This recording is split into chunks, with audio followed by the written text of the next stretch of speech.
We are starting our CEH test preparation video series, and first of all, let's look around and get familiar with the frame of reference that is often used around ethical hacking. All these definitions that might be tricky sometimes, but let's define all of them because we are going to use them a lot. So it's essential to get clear understanding of different things and how to tell them one from another. So let's go. First of all, let's focus on what different types of hackers we have. So first of all, the very definition of ethical hacker is somewhat strange to a guy who has the right to call himself hacker. Because from the hacker's perspective, from the point of view of hacking community, all hacking is ethical.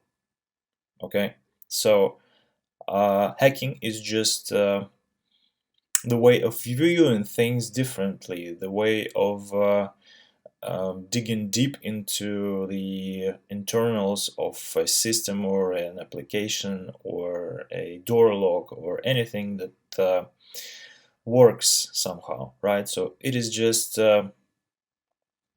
trying to understand better how things work, sometimes using the tools or techniques that may break things into parts, into pieces, right? So in this regard, any one of us, at least most of us, I guess, were hackers or are hackers in their day-to-day life. So as children, we, for example, often try to break things in order to get knowledge about how they work. And in this regard, the term hacker doesn't apply any moral or ethical load, right? So it's neither good or bad, so it's neutral, and thus we cannot assess its ethics. Okay. However, due to mass media, I guess, the term hacker became very much overused. Okay, so the main use for that is to designate malicious hackers, the guys who is in any community, as in any society, are the defectors that act out of their selfish interests and do harm to everyone else, right? So malicious or unethical hackers, yeah, of course, they use their skill and the tools not ethically. So in order to differentiate from this general perception of hacking as malicious activity, right, I guess we in the end have this explicit term of ethical hacking and ethical hackers who perform their activities within ethical boundaries and in most cases have explicit approvals from the people who own stuff that they are trying to break. Okay. Again, ethical hackers act within ethical boundaries and usually have permission from their client or the owner of a system they are trying to hack to perform these activities.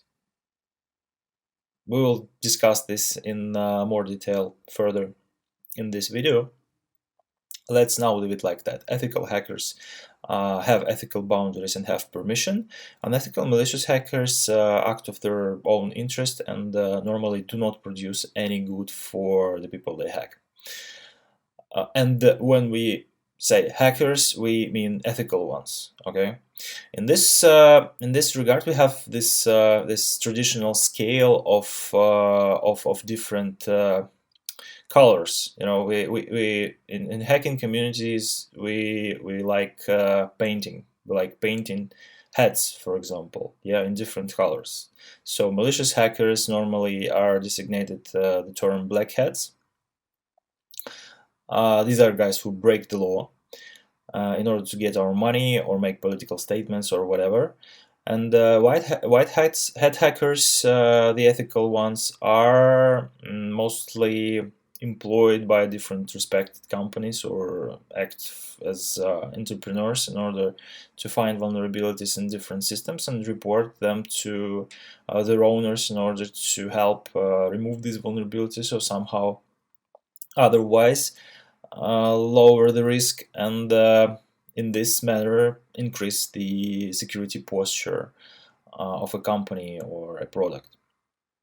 Okay, and there are also gray hats. These people are do stuff out of their self-interest, but they do not imply harm. Yeah, at least out of their intention. Yeah, so intentional harm is not on their agenda, but sometimes it happens. So gray hat hacking is acting out of other selfish motives and other selfish intensives than the black hat hackers use to motivate their actions, but still it can be harmful, and people just hack stuff in order to brag online or on some underground forums. Okay, what is certified ethical hacker? That is the program, the certification, basically, right? So everyone who is prepared well enough and can take a 4 hours long multiple choice question test consisting of 125 questions can be, after some paperwork, certified as a certified ethical hacker by EC Council, who operates and provides this program to the public. So what is this all about? It's about knowing how to hack stuff, how to do it ethically, and how to produce value, how to produce valuable reports that add security to the assessed products and systems and organizational processes.